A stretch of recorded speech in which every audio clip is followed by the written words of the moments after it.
اب آپ اس مبارک سلسلے کا 19واں حلقہ سماعت فرمائیں۔ صحابہ کی یہ بات سن کر بجائے ڈرنے کے اور ایمان بڑھ گیا، اور ان کی زبان سے نکلا قالو حسبنا اللہ ونعم الوکیل۔ یہ وہ کلمہ مبارکہ ہے جو سیدنا ابراہیم نے جب آگ میں ڈالے گئے کہا تھا، اور یہ وہ کلمہ مبارک ہے جب صحابہ نے عہد کے مسئلے پہ کہا تھا، اور یہ وہ کلمہ مبارک ہے جب بی بی عائشہ پہ تہمت لگی تو انہوں نے کہا تھا، اور یہ وہ کلمہ مبارک ہے جس کو بی بی ابراہیم الخلیل کی بیوی ام اسماعیل نے جب انہیں چھوڑ کے جا رہے تھے انہوں نے بھی کہا تھا حسبنا اللہ ونعم الوکیل۔ یہ ایک عجیب کلمہ ہے، بس اللہ اس کے پڑھنے کی توفیق دے۔ حتیٰ کہ علماء نے کتابیں لکھی ہیں القول الجمیل فی بیان حسبنا اللہ ونعم الوکیل، اس کے بڑے عظیم فوائد ہیں، منافع ہیں، اور اس میں عظیم برکات ہیں کہ آدمی حیران ہو جاتا ہے۔ بہرحال آپ زیادہ علم میں نہ پڑھیں، بس یہ ہے کہ جتنا یاد ہو پڑھ لیا، چلتے پھرتے وضو ہو نہ ہو پڑھتے رہے حسبنا اللہ ونعم الوکیل۔ بس ہر مشکل کے لیے اللہ کی رحمت سے یہ ایک سیر اعظم ہے، بس یقین ہو پر دیکھیں کہ کیسے اللہ کی مدد آتی۔ حتیٰ کہ شاہ ولی اللہ رحمۃ اللہ یہ لکھا ہے کہ یہ کلمہ پڑھنے والا اگر یہ سمجھے کہ میرا کام نہیں ہوگا تو کہتے ہیں تو مسلمان ہی نہیں۔ اس کی وجہ وہ کہتے ہیں جب قرآن کہتا ہے کہ جب جس نے پڑھا فن قلبوا بنعمت فوراً کامیاب ہو گیا، تو یہ کیسے ناکام ہو گیا؟ تو اب جناب سب صحابہ نے یہ کہا، اور خدا کی قدرت یہ ہے کہ صحابہ نے کہا حضور بالکل ہم تیار، ہمیں کوئی غم نہیں، ہمارے زخموں کو آپ نہ دیکھیں بلکہ ہمیں زخم جو ہے یہ اور انگیخت کر رہے ہیں کہ آج کفر سے بدلہ لیں۔ ابو سفیان آخر بھاگ کی، اس نے کہا کہ بھائی یہ بڑا مشکل مسئلہ ہے، تو اس لیے بہتر یہ ہے کہ اب جاؤ، کیونکہ وہ یہ تو دل میں سمجھتے تھے نا کہ اللہ کا نبی تو سچا ہے، آخر وہ ہمارے پیچھے تعاقب پہ جو آ رہا ہے تو ہو سکتا ہے اللہ کی طرف سے کوئی ہدایت آ گئی اور پھر ہم مارے جائیں۔ اس لیے قرآن کہتے ہیں فَانْقَلَبُوا بِنِعْمَةٍ مِّنَ اللَّهِ وَفَضْلٍ لَّمْ يَمْسَسْهُمْ سُوءٌ۔ اللہ نے فرمایا کہ تم دیکھو پھر ہم نے تمہیں کیسے واپس کیا امراء الاسد سے، کہ تمہیں کوئی تکلیف بھی نہ پہنچی، لیکن اللہ نے تمہیں عزت بھی دی، نعمت بھی دی، کہ اب بغیر جنگ کے جو شکست تھی ہم نے فتح میں بدل دی کہ کافر بھاگ گئے۔ جو فرار ہو ناکام تو وہی ہوتا ہے نا جو بھاگ جائے، جو اپنا گھر چھوڑ کے مدینہ چھوڑ کے 50 میل اور آ جائے لڑنے کے لیے، وہ تو نہیں شکست والا سمجھا جا۔ تو جنگ احد کا یہ مقام جو تھا اس طرح ختم ہوا۔ وجہ یہ تھی کہ اللہ نے فرمایا کہ میرا بدنی ہم یہ چاہتے تھے کہ آپ کی زندگی میں ہی آزمائش ہو جائے، کہیں ایسا تو نہ ہو کہ اگر آپ پہ موت آ جائے تو صحابہ پھر ان کے پاؤں ہی اکھڑ جائیں۔ وما محمد الا رسول قد خلت من قبلہ الرسل افإن مات او قتل انقلبتم علی اعقابکم۔ کیا اگر میرا نبی شہید ہو جائے یا قتل ہو جائے تو پھر تم دین سے بھی پھر جاؤ گے؟ تو ہم یہ چاہتے تھے کہ ایک ہی دفعہ صحابہ کی آزمائش۔ اچھا، اب جن صحابہ کے پاؤں اکھڑ گئے تھے ان کے بارے میں بھی اللہ نے فرمایا وَلَقَدْ عَفَا عَنْهُمْ، میرا بدنی میں نے ان کو معاف کر، ان کی اگر غلطی ہوئی ہے، یہ پیچھے ہٹے ہیں، یہ ڈر گئے، لیکن ہم نے ان کی غلطی معاف کر دی ہے۔ صرف معاف نہیں کی بلکہ آپ کو اس کے بعد بھی حکم دیتی ہے کہ اب بھی جب کوئی مسئلہ ہو تو فشاورہم فی الامر، ان کے مشورے کے بغیر کوئی قدم۔ تو سرکار دو جہاں اللہ تبارک و تعالیٰ نے گو جنگ احد میں پہلے بھی مسلمانوں کو فتح ہوئی، کفر بھاگ کیا، لیکن مسلمانوں سے جو غلطی ہوئی، حضور پاک کے فرمان میں کوتاہی ہوئی، اس کا انجام شکست، پھر شکست کو اللہ نے فتح میں بدل دیا۔ اور ایک خاص عنایت بدر پہ ہوئی کہ اذ یغشیکم النعاس امنۃ منہ فینزل علیکم من السماء۔ اللہ نے فرمایا کہ پھر ہم نے ان پر ایک اونگ، ایک تھوڑی سی نیند مسلط کر، ایک تھوڑی سی، ایسے ہر آدمی پہ ایک نیند آ گئی، حتیٰ کہ تلوار ہاتھ میں گر گئی۔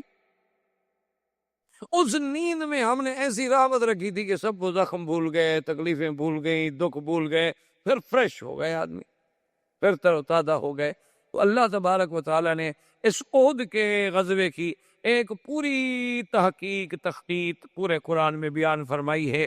اللہ اگر توفیق دے تو آدمی کو وہ پوری آیات وما تفاسیر اور وما ترجمے کے دیکھنی چاہیے۔ وما علینا الا البلاغ۔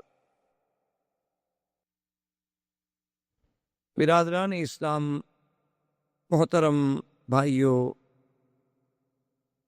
آج کافی وقفے کے بعد الحمدللہ دروس سیرت نبوی کا سلسلہ اللہ کی رحمت سے پھر شروع کر رہے ہیں، کیونکہ رمضان المبارک، اس کے بعد موسم حج، پھر حج کے مصروفیات درس، تو الحمدللہ آج پھر ہم اپنے اس دروس کی جن کا تعلق سیرت رسول پاک صلی اللہ علیہ وسلم سے ہے، جیسا کہ آپ حضرات نے جنہوں نے دروس سنے ہیں، آپ کو یاد ہوگا کہ ہم نے دروس کی ابتدا کی تھی اس دور سے جو حضور سرکار دو جہاں صلی اللہ علیہ وسلم کی پیدائش سے قبل کا دور تھا، جسے زمانہ جاہلیت کہا ہے۔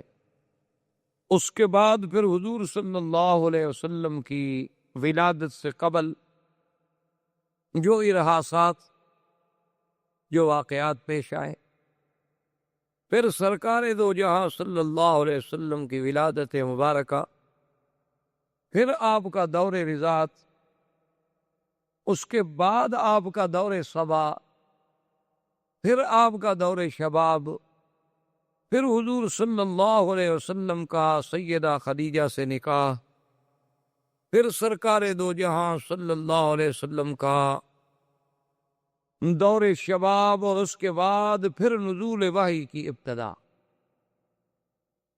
پھر وحی اترنے کے بعد آغاز دعوت اسلام،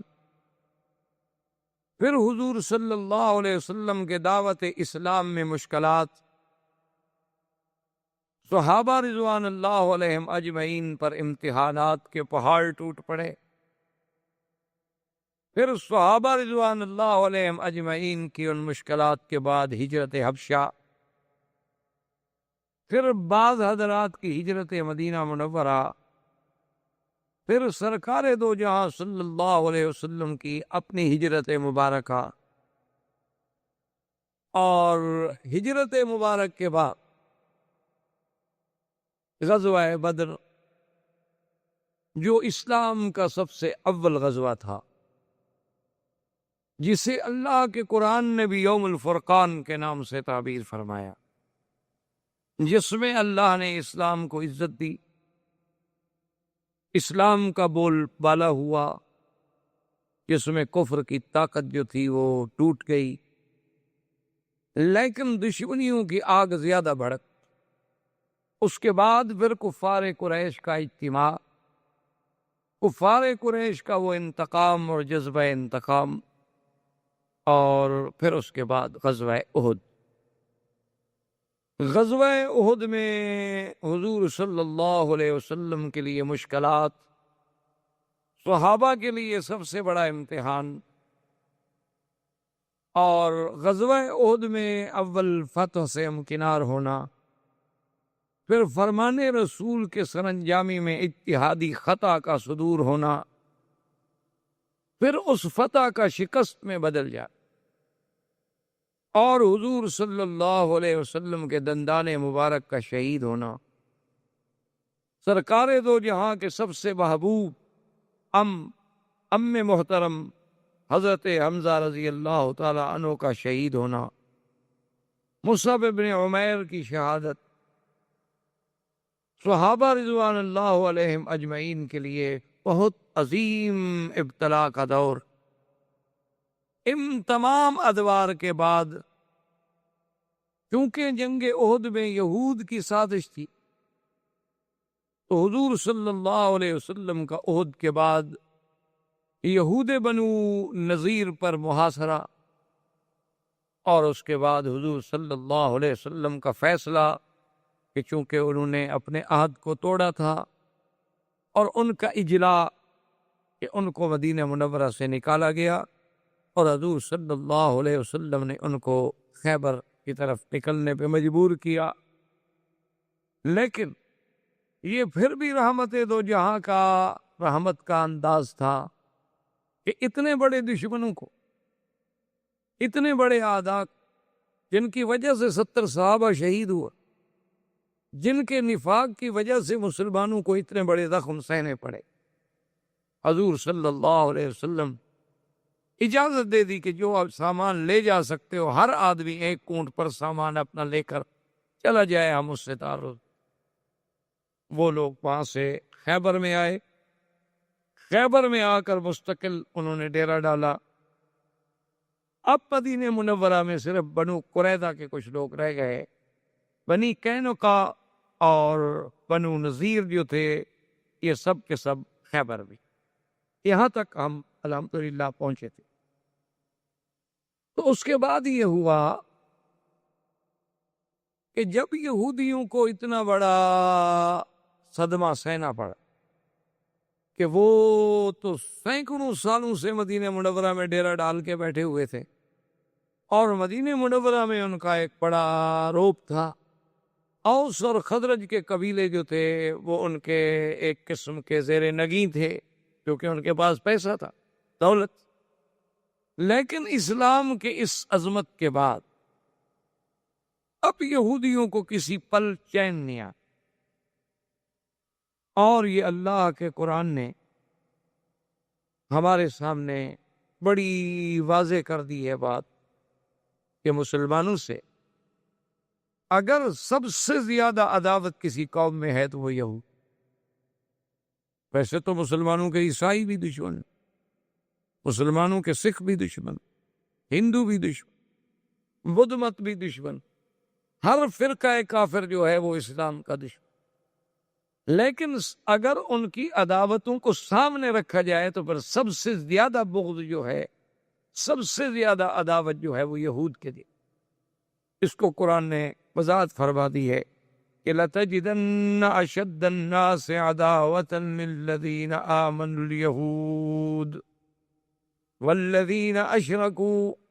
اللہ نے فرمایا کہ میرے نبی صلی اللہ علیہ وسلم آپ پائیں گے یہود کے دل میں سب سے زیادہ عداوت، اور مشرکین یہ سب سے بڑے دشمن ہیں۔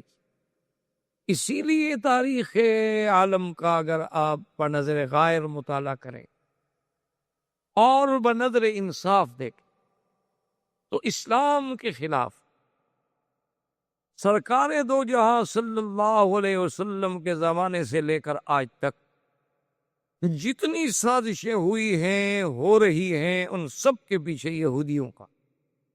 اسلام میں جتنے فرقے بنے، اسلام کو جس طرح ٹکڑوں میں تقسیم کیا گیا، اسلام میں جس طرح روافض، رفض اور شیعت کی بنیاد رکھی گئی، خارجیت کی بنیاد رکھی گئی، کرامتہ اور باطنیہ کو مانند وجود میں لایا گیا، کرامیہ، قدریہ، مشبہہ کے فرقے پیدا کیے گئے، اور اسی طرح پھر آگے آپ چلتے آئیں قادیانیت کا فرقہ ابھرا۔ اسی طرح آپ دیکھیں کہ انگریزوں کے آنے سے قبل میں آپ کے پورے ہند میں کوئی ایسی فرقہ واریت، کوئی ایسی اختلاف، کوئی ایسی فرقہ بندیاں اور گروہ بندیاں نہیں تھیں۔ ان سب کے پیچھے جو ہے وہ سب یہود کا۔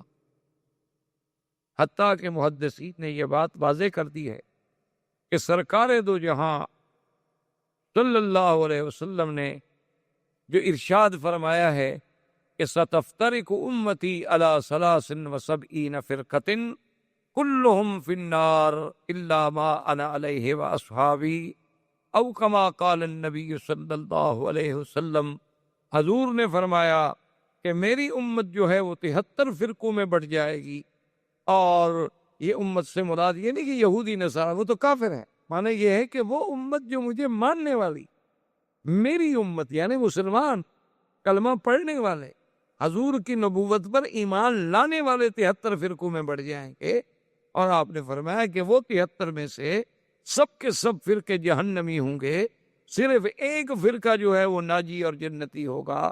صحابہ نے پوچھا حضور وہ کون سا فرقہ ہوگا، اس کو ہم کیسے پہچانیں گے؟ فرمایا الا ما انا علیہ واصحابی، جو میرے اور میرے صحابہ کے رستے پہ ہوں گے صرف وہ نجات پائیں گے، اس کے علاوہ جتنا 72 فرقہ ہے وہ سب کا سب جہنم میں جائے گا۔ تو محدثین نے، علماء نے، مورخین نے یہ بات ثابت کی ہے دلائل سے کہ وہ 72 کا 72 فرقہ جو جہنمی ہے، ان 72 فرقوں کا موجد جو ہے وہ یہود، ان تمام فرقوں کے پیچھے دماغ جو ہے وہ یہودی. کہیں عبداللہ ابن سبا آپ کو نظر آئے گا، کہیں آپ کو حسن ابن الصباح نظر آئے گا، کہیں اسی کی کماش کے لوگ نظر آئیں گے. وہ اسلام میں داخل ہوئے، اپنے آپ کو مسلمان کہا، لیکن مسلمانوں میں فرقے محبت کے نام پر کچھ فقراؤں نے سیدنا علی کرم اللہ وجہہ کو اتنا آگے بڑھا دیا کہ نصیری بن گئے، ان کو خدا کا درجہ دیتا کہ حضرت اللہ تبارک و تعالی حضرت علی میں حلول کر گئے ہیں، اس لیے ان کا نعرہ ہی مولا علی ہو گیا. وہ حضرت علی کو مولا بمانے سردار نہیں کہتے، وہ مولا کہتے ہیں ہوا مولاکم. جیسے اللہ تبارک و تعالی تمہارا مولا ہے، اب تمہارا مولا جو ہے وہ حضرت علی ہے رضی اللہ تعالی عنہ. اور پھر ان کے کرامات. اسی طرح ایک فرقہ خوارج و نواصب کا بن گیا جو اہل بیت کا دشمن تھا، انہوں نے اہل بیت کی شان میں گستاخیاں. اسی طرح ایک باطنیہ کا فرقہ وجود میں لایا گیا جنہوں نے کہا کہ یہ قرآن کا ظاہر اور ہے اور باطن اور. انہوں نے کہا ایک حکم جو ہے بظاہر آپ کو دیا جا رہا ہے اور ایک باطن اس کے اندر ہو.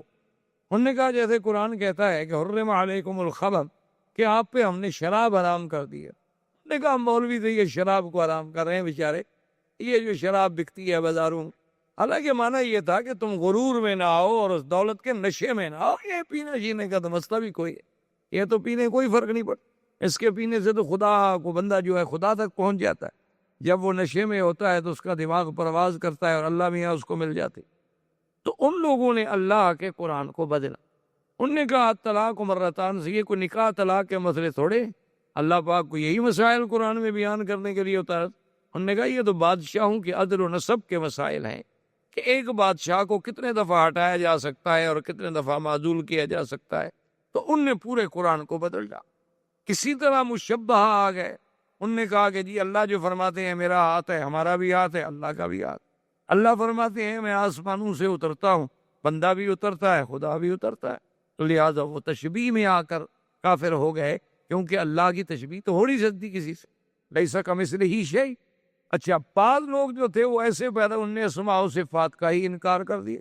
انہوں نے کہا جی یہ اچھی توحید ہے کہ ہم خدا کو مانیں کہ وہ سمیع ہے اور بندے کو بھی کہیں کہ سمیع ہے، خدا کو بھی کہیں وہ رحیم ہے اور نبی کو بھی کہیں کہ رحیم، خدا کو بھی کہیں کہ رؤوف ہے اور نبی کو بھی کہیں کہ رؤوف ہے. یہ تو شرک ہے. لہذا انہوں نے اللہ کی صفتوں کا ہی انکار کر دیا، نعوذ باللہ. تو اس طرح یہ فرقے بنے. اور ان تمام فرقوں کے پیچھے جو دماغ کام کر رہا تھا وہ فکر یہود تھا اور پنجہ یہود تھا. وہ اتنے مکار و خداع تھے، وہ جانتے تھے کہ اب ہم قوت کے ساتھ اسلام کو نہیں مٹا سکتے، اب ہم لڑائیوں کے ساتھ اسلام کو نہیں مٹا سکتے. اب اسلام کو اگر مٹانا ہے تو اسلام میں داخل ہو کر ان کو اندر سے کمزور کر دو، ان کو اتنا کمزور کر دو کہ یہ درخت کھڑا کھڑا خود گر جائے، ہمیں کاٹنے کی ضرورت ہی نہ پڑے. اور ان کو قابو کرنے کے لیے پوری دنیا کا جو اکنامک کا لیور ہے وہ اپنے ہاتھ میں رکھ لو. جب چاہو کسی ملک کو نچا دو، جب چاہو کسی ملک کو غریب کر دو، جب چاہو ڈالر کو اونچا کر دو، جب چاہو ڈالر کو نیچا کر دو. پوری دنیا میں جتنے فتن ہیں، جتنے مصائب ہیں، مسجد اقصی کو شہید کیا جائے یا بابری مسجد کو، دونوں جگہ آپ کو یہودی نظر آئے. ظلم کسوہ میں کیا جائے یا سرب میں، ظلم شیشان میں کیا جائے یا کشمیر میں، پیچھے کمانڈوز اور ٹریننگ دینے والے جو دماغ ہیں وہ آپ کو یہودی نظر آئے. آپ قادیانیت پہ نظر ڈالیں، ان کا بھی باقاعدہ تل ابیب میں اب بھی ان کا مرکز ہے، اور تل ابیب سے قادیانیوں کا باقاعدہ ماہنامہ ایشو ہوتا، جاری ہوتا. قادیانیوں کا کیا تعلق تھا تل ابیب سے؟ وجہ یہ تھی کہ قادیانیت نے چونکہ اسلام کو نقصان پہنچایا، وہ ان کی حفاظت کرنے والے وہی ہو. اسی طرح جتنے فتن ہیں، جتنا دور فتن ہے، وہ سب کے سب جو ہیں ان کے پیچھے یہودیوں کا ہاتھ ہے. حتیٰ کہ آپ دیکھ لیں، آپ تو ماشاءاللہ پڑھے لکھے لوگ ہیں، روز دیکھتے ہوں گے کلنٹن کا، مونیکا کا، یہ کیا ہے؟ یہ یہودیوں کی ایک سازش تھی کہ ایک لڑکی اتنے عرصے تک وہ اپنے کپڑے اور لباس کو محفوظ رکھتی ہے. کیا مطلب ہے اس؟ ان لوگوں کے نزدیک جہاں زنا گناہ ہی کوئی نہیں، جن کے نزدیک اس قسم کی آزادی ہے کہ بھئی اس میں یہ چیزیں کو معیوب بھی نہیں سمجھی جاتی. معیوب تب ہے جب کسی کو جبر کیا جائے. اب وہ کہتے ہیں نہیں اس کا تو ہمیں دکھ نہیں ہے کہ اس نے کیا کیا، بات تو یہ ہے کہ اس نے جھوٹ بولا. تو اس لیے ہم ذرا اس کے ساتھ سخت. لیکن ایک لڑکی کو ایک آفس میں رکھنا اور 20 سال تک یا 10 سال تک یا 12 سال تک وہ اپنے اس کپڑے کو بھی محفوظ رکھتی ہے, اس ٹراؤزر کو بھی محفوظ رکھتی ہے, کیا وجہ؟ اس کو ضائع نہیں ہونی دیتی, اس پہ لگے ہوئے مادے کو بھی محفوظ رکھتی ہے. آپ اسی سے یہودیت کا آپ اندازہ کر لیں. تو یہ وہ یہودی تھے, جب وہ خیبر میں آئے تو اب وہ جل کہ ہمیں اتنا بے عزت کر کے مدینے سے نکال دیا کہ ہم تو مدینے کی بادشاہی کا خواب دیکھ رہے ہیں. چہ جائے کہ ہمارے لیے حضور پاک نے حکم دے دیا کہ مدینے سے نکال دو, اور اس کے بعد حکم دے دیا کہ اخرجوہم من جزیرۃ العرب, کہ ان کو جزیرہ عرب سے بھی نکال. تو انہوں نے پھر پلان بنایا جہاں سے ہم اپنے درس کا آغاز کریں. اس لیے میں نے تھوڑا سا پس منظر صاحب کا بیان کر دیا کہ چونکہ آج کل دور یہ ہوتا ہے کہ طالب سے زیادہ استاذ کو مضمون یاد رکھنا پڑتا ہے.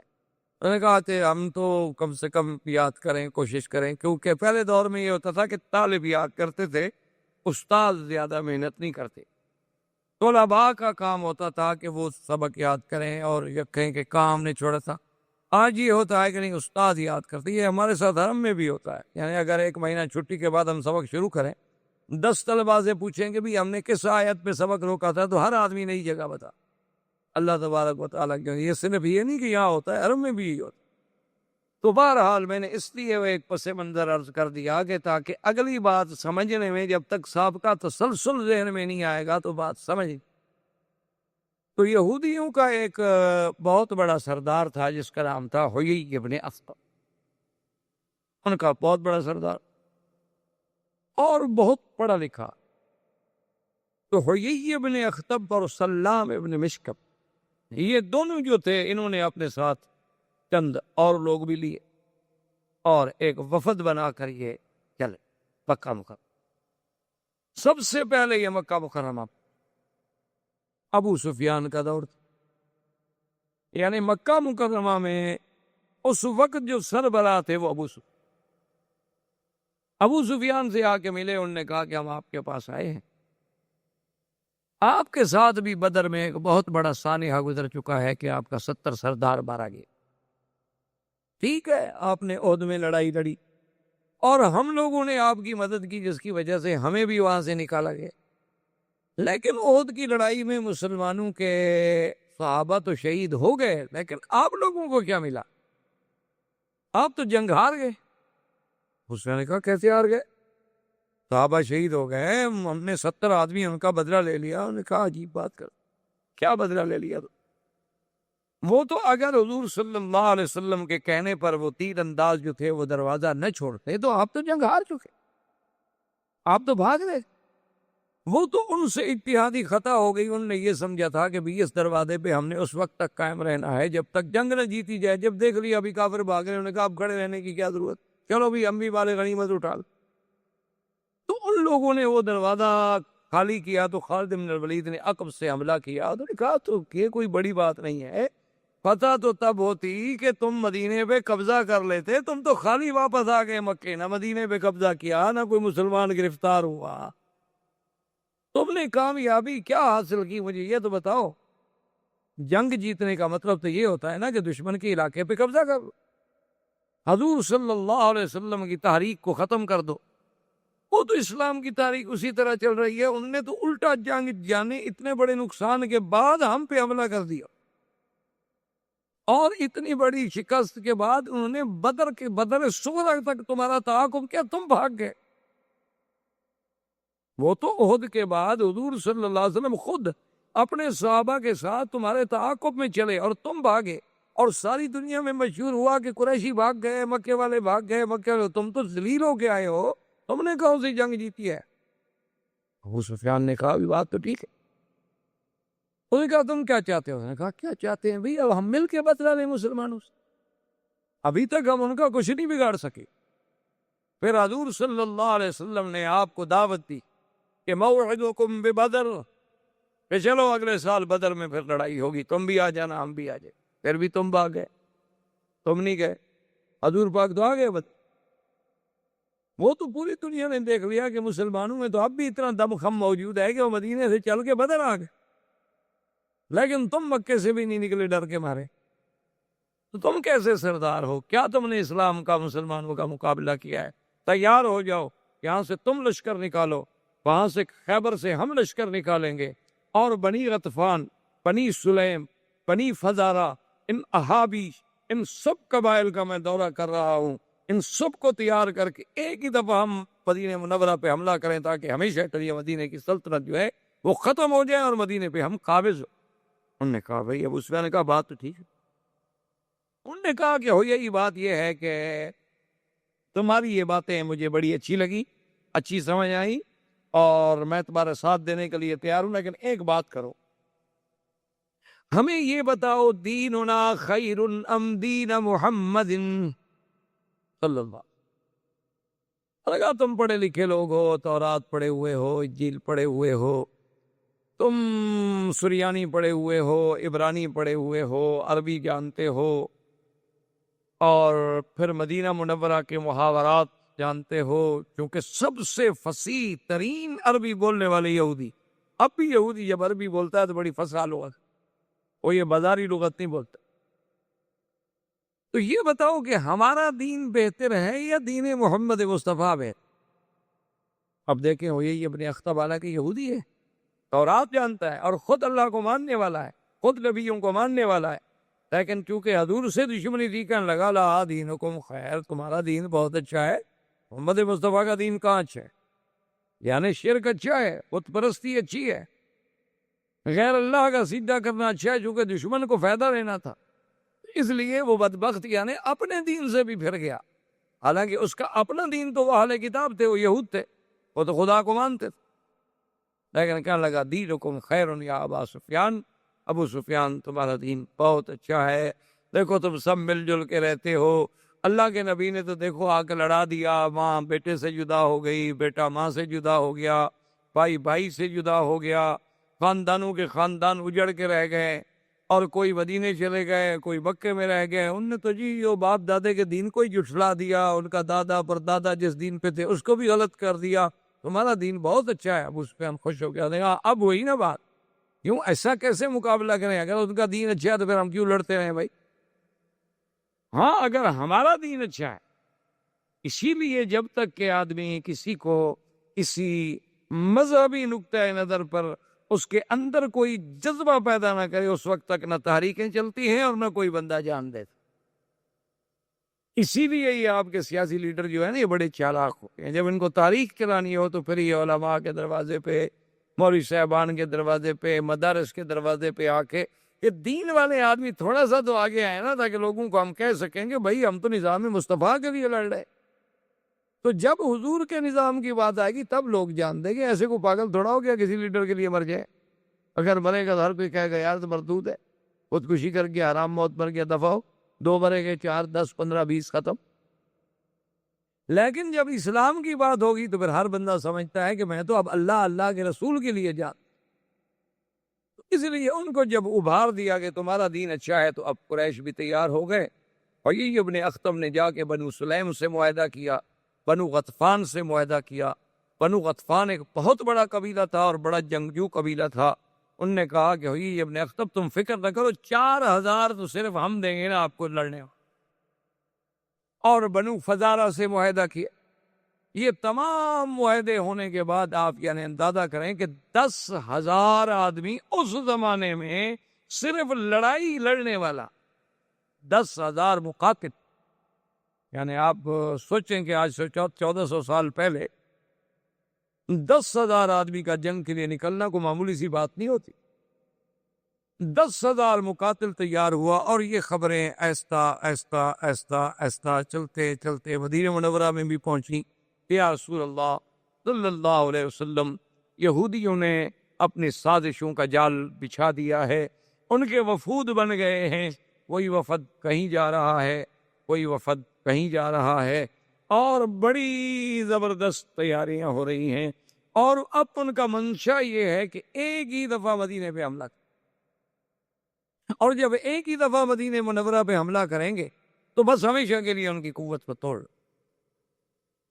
حضور صلی اللہ علیہ وسلم نے چونکہ اللہ کا حکم ہے، فرمایا فشاورہم فی الامر، فَإِذَا عَزَمْتَ فَتَوَكَّلْ عَلَى اللَّهِ۔ میرے مدنی صلی اللہ علیہ وسلم جب کوئی مسئلہ پیش آئے تو اپنے صحابہ سے مشورہ، اپنے صحابہ سے رائے لیں۔ حضور پاک نے تمام صحابہ کو بلایا، سیدنا ابو بکر، سیدنا عمر، سیدنا عثمان، سیدنا علی، بڑے بڑے اجلا صحابہ، تمام صحابہ اکٹھے ہوئے۔ حضور پاک نے ان کو خبر دی اور بتلایا کہ اس طرح ہمارے خلاف ایک محاذ بن چکا ہے، اور یہود، مشرکین، احابیش اور بنو غطفان، بنو سلیم، بنو فزارہ، یہ تمام قبائل مل کر مدینے پہ حملہ کر۔ اب بتائیں، صحابہ کرام نے اپنی اپنی رائے دی۔ حضرت سلمان فارسی رضی اللہ تعالی عنہ کھڑے ہوئے، ان نے کہا کہ یا رسول اللہ صلی اللہ علیہ وسلم، اگر اجازت ہو تو میں کچھ عرض کر سکتا ہوں؟ انہوں نے فرمایا کہ ہاں، بات۔ انہوں نے کہا حضور جب اس قسم کے حالات پیدا ہو جاتے تھے نا فارس، کیونکہ اس زمانے میں فارس سپر پاور تھا، روم سپر پاور، فارس کا جو لقب تھا بادشاہوں کا وہ کسرا تھا، اور روم کا جو ہے وہ ہرک۔ تو یہ اس وقت کی، اس زمانے کی بہت بڑی سپر پاور۔ انہوں نے کہا کہ فارس میں یہ ہے کہ اگر کسی مقام پر کسی قلعے کو، کسی علاقے کو، کسی شہر کو بچانا ہے اور ہماری طاقت کم ہے، دشمن کی طاقت بہت زیادہ ہے، تو ہم پھر خندق کھود۔ حضور پاک نے فرمایا وہ خندق کیا ہوتی؟ کیونکہ عرب میں تو پہلے خندق کبھی کھودی نہیں گئی، اسلام میں تو کبھی خندق کا کوئی تصور بھی نہیں تھا۔ اس نے کہا حضور خندق ایسے ہوتی ہے جیسے ایک ندی کھود دی جائے، ایک نہر کھود دی جائے، وہ اتنی چوڑی ہوتی ہے کہ گھوڑا پھلانگ کے نہ گزر سکے، اور اتنی گہری ہوتی ہے کہ کوئی اندر اگر اس کے آ جائے تو پھر اس کو چڑھنے میں دقت ہو، اور اتنی طویل ہوتی ہے کہ جہاں سے دشمن کے آنے کا خطرہ ہے اس راستے کو روک دے۔ تو یہ خندق جو ہے یہ ہمارے لیے ایک دفاع کا کام کرتی ہے۔ اس کا فائدہ یہ ہوتا ہے کہ اگر دشمن کی طاقت 1000 ہے اور یہاں اگر آپ نے 100 آدمی بھی مورچے میں بٹھا دیا ہے تو وہ 1000 آدمی اندر نہیں آ سکتے، کیونکہ جب اندر آئے گا تو کیسے آئے گا؟ آخر خندق میں اترے گا تو جو تیروں والے دیکھ رہے ہیں وہ انتظار کرتے رہیں، چڑھنے کی کوشش کرے گا، اترے گا، وہ تیروں پہ رکھ لیں گے اس، اور گھوڑے جو ہیں وہ پھلانگ نہیں سکتے، اور دشمن اتر کے پھر چڑھے تو یہ کوئی مذاق تو ہے نہیں، اونٹ بھی پھلانگ نہیں سکتے ہیں۔ تو وہ جو ہے ہمارے لیے ایک بہت بڑا اثار ہوتا ہے۔ ہم کھانے کا، پینے کا، پانی کا اندر سب کچھ رکھ لیتے ہیں کہ بھی اگر محاصرہ لمبا ہو جائے اور دشمن زیادہ دیر بیٹھ جائے تو ہم کم سے کم بھوکے تو نہ مر جائیں۔ تو یہ سارے انتظام کرنے کے بعد حضور نے فرمایا کہ بھی میری رائے میں تمہاری رائے بہت اچھی ہے، میں اس کو قبول کرتا ہوں اور ہمیں خندق کھودی۔ اسی کے لیے اس غزوے کا نام جو ہے احادیث مبارک میں غزوہ خندق، اور اسی لیے اس کا نام غزوہ احزاب۔ احزاب کہتے ہیں حزب، یعنی مختلف جماعتیں ٹکڑے ٹکڑے بن کے ایک حزب بن کے آ گئی میدان میں، کیونکہ یہ بھی تو مکے والے اور یہودی اور غطفان اور فزاری اور سلیم، یہ سارے احابیش مل کے آ رہے تھے، اسی لیے اس کا نام غزوہ احزاب بھی ہے اور اس کا نام غزوہ خندق۔ اب جب خندق کی کھدائی شروع ہوئی، آپ جب مدینہ منورہ میں جاتے ہیں تو آپ نے بھی دیکھا ہوگا کہ خندق کا، کیونکہ اس کے تھوڑے تھوڑے نشانات تو اب بھی باقی، تھوڑے تھوڑے آثار خندق کے اب بھی باقی ہیں کہ بھی اس جگہ خندق کھودی۔ لیکن اس بات کو سمجھنا گو یہ بڑے بڑے علماء کا کام ہے اور علمی مسئلہ ہے، لیکن تھوڑی سی آسانی کے لیے میں عرض کر دوں تاکہ جتنی بات آپ کے سمجھنے کے لیے آسان ہو۔ ایک سب سے بڑا مشکل مسئلہ ہے جس میں ہمارے بڑے بڑے علماء الجھ کے رہ جاتے ہیں کہ بھی اس طرف خندق کھودنے کی آخر کیا وجہ تھی؟ تو مدینہ تو ادھر ہے اور خندق ادھر کھودی گئی۔ اب بھی آپ جائیں تو آپ دیکھیں نا کہ مثلا مدینہ تو رسول کدھر ہے، حرم کہاں ہے؟